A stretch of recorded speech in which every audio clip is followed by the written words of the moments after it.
Commissioner Putnam, this was a tough year in the legislature with regard to the budget. How did the department fare as far as budget cuts are concerned? You know, we took our lumps like everyone did. Everybody in state government was affected by this down economy, collapse in state revenues. We eliminated positions. We did our best to institute a hiring freeze that created some vacancies, so the positions that were eliminated, we tried to be able to find a place for people to the greatest extent possible. We also streamlined. I mean, you know, everybody uses this as an opportunity to look for ways to become more efficient. And we shed some of our responsibilities that just didn't make sense for us to have. Department of Agriculture was responsible for portions of the lemon law, portions of price gouging. We shared that responsibility with the Attorney General. We gave it all to the Attorney General. It doesn't make sense to split those responsibilities. We eliminated a division within the department and folded it into another one. So we continue to look for new ways, just as families and businesses are, to continue to provide services with less resources. And all in all, I think that we did fairly well at that, and we'll continue to look for ways to bring efficiencies to state government. The governor did raise a question during the overview of government with regard to the Department of Agriculture and Consumer Services as to whether or not there was a continued need for the consumer services function in the department. Where does that stand? Well, he had asked in his budget message for additional information on how effectively do the consumer services responsibilities in our department protect consumers. And I welcome that conversation because it's really an untold story of tens of thousands of consumer complaints that come into our department through our hotline, 1-800-HELP-FLA. And the complaints range from, you know, everything from being ripped off by a health club, a dance studio, wanting faster service on processing their gun permit, violations of the do not call list, which tend to annoy people at supper time. And we follow up on those complaints and bring the parties together and successfully mediate a lot of those disputes. We also initiate investigations into people who are defrauding consumers around Florida. There's a very high-profile scam going on in Florida right now involving energy audits, where people pretend to be a representative of one of our major utilities. They call you up, promise to save you money, come through your home, and end up handing you a bill for things that aren't going to improve your bottom line at all. So we've brought legal action against them as one high-profile example. So our consumer services functions and our standards functions, which involve making sure you're not being ripped off by scales or scanners at a retail outlet or at the gas pump where you see the stickers to make sure that you're getting a gallon of gas if you're paying for a gallon of gas, and that they're not filling their 93 octane tank with 87 and you're paying the higher price to not get anything better. I think those are valuable consumer protections, and so it's a good conversation that challenges our folks to provide better measurements of how we are protecting the public. And whether there's a return on investment there. It's a very important function of our department that we take very seriously as the protector, the designated statutory lead agency for protecting consumers in the state of Florida. All right, let's talk about another issue that's not just a Florida issue, it's a national, maybe even international issue. When you were in the Congress, the issue of illegal immigration was an important issue then. President George W. Bush tried to pass a comprehensive immigration policy. It's still not resolved, and as a result, individual states are passing or trying to pass immigration bills. It was an issue in the 2011 session. And you said, therefore, having dealt with it at the national level, being in the agriculture industry yourself, and now in this position, in a unique position to help us understand it a little bit more. So I wanted to ask you, why is this such a contentious issue, and why is it so difficult to resolve at any level?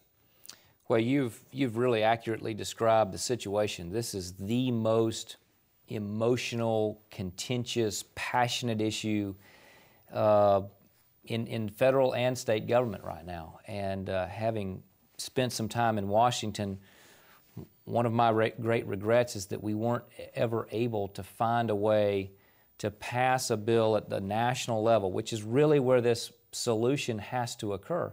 You can't have 50 different immigration laws in a country that's as mobile as ours is. And the bottom line is our immigration system in America today is broken. Nobody has any confidence in our borders.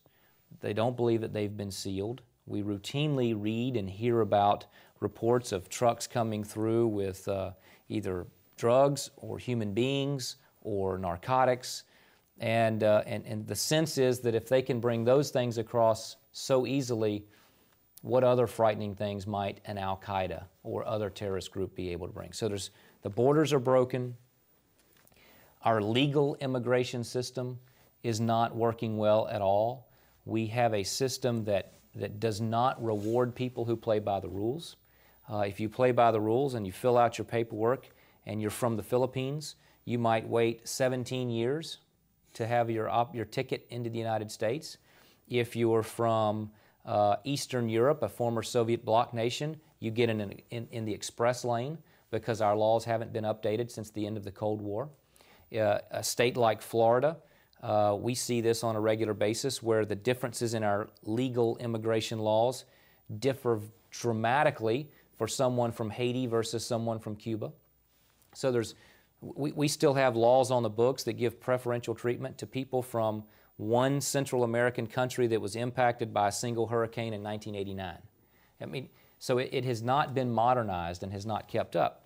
We lose the most talented individuals that we would like to keep in this country, people who come to our country to study at our world-class universities.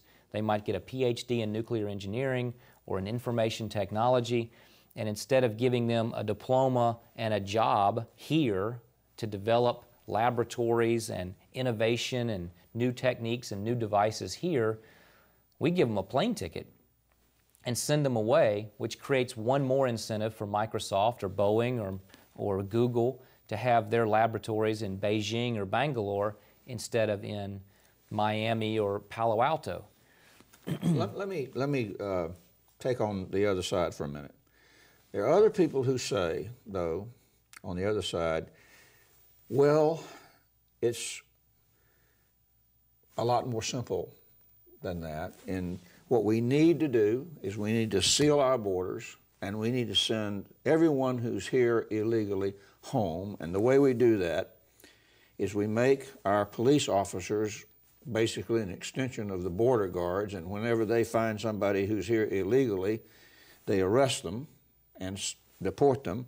And we make our employers an extension of ICE or whatever it's called, and by making them submit all employees, potential employees, to the E-Verify program. Sure. And everyone that doesn't pass that, they're out of here. Well, there's what elements do you think of that, about that? There's elements of that make sense. We do have to do a better job on our borders. There's more technology in my fourth grader's elementary school library card than there is in a passport. I mean, a passport hasn't changed in 200 years. It's still a book and a rubber ink stamp. Whereas my fourth grader swipes her card with no librarian present, scans the barcode. The school knows that my daughter has which book and when it's due, and she knows when. I mean, technology has not kept up with border security. If we can read a license plate in Afghanistan from space, we can do a better job with border security. We also have to have a national temporary guest worker program. Something that says that when there is a void in our economy, when there is a need that is unfilled by domestic workers, and there ought to be hoops that you jump through to prove that domestic workers won't fill these jobs. We all know that domestic workers will not pick strawberries, blueberries, citrus, the hand labor ag jobs that are required. Those vacancies in that labor force existed in a 3% unemployment rate 5 years ago, and they exist today in a 12% unemployment rate. And that's critical for Florida. It is critical for Florida. The strongest pillar of our economy still standing is agriculture. But agriculture is not the only industry that has these voids. There are critical voids in other industries as well that you want a guest worker program for. But the point is, for agriculture, that it would be temporary. While they are here, they will not be a burden to society. They will have insurance, they will pay their appropriate taxes. If they get hurt and have to go to the emergency room, there's a program that covers them. It's not a loss to the local community. By virtue of the fact that it is temporary, they're not bringing their family with them, so you don't have impacts on your school system. They come, they perform a task for a certain period of time, and then they go home. That type of temporary guest worker program is absolutely essential for America to continue to provide its own agriculture. Otherwise, we'll be as dependent on other countries for our food as we are for our fuel. Less than a minute. Can such a temporary worker program be enacted at the state level, or does it have to be enacted at the federal level? We know that it can be enacted at the federal level. There's a precedent for it. We need Congress to act. That's the number one desired option. There is some question as to whether the feds would delegate and allow for individual states to have a guest worker program. Utah has passed something that asks the federal government to give them permission to do that. We're watching that very closely. It potentially is an option for Florida that would alleviate the costs of illegal immigration. It would provide a mechanism for legal immigration on a temporary basis so that employers have a stable legal workforce. Commissioner Putnam, thank you for joining us. Thank you. It's a pleasure.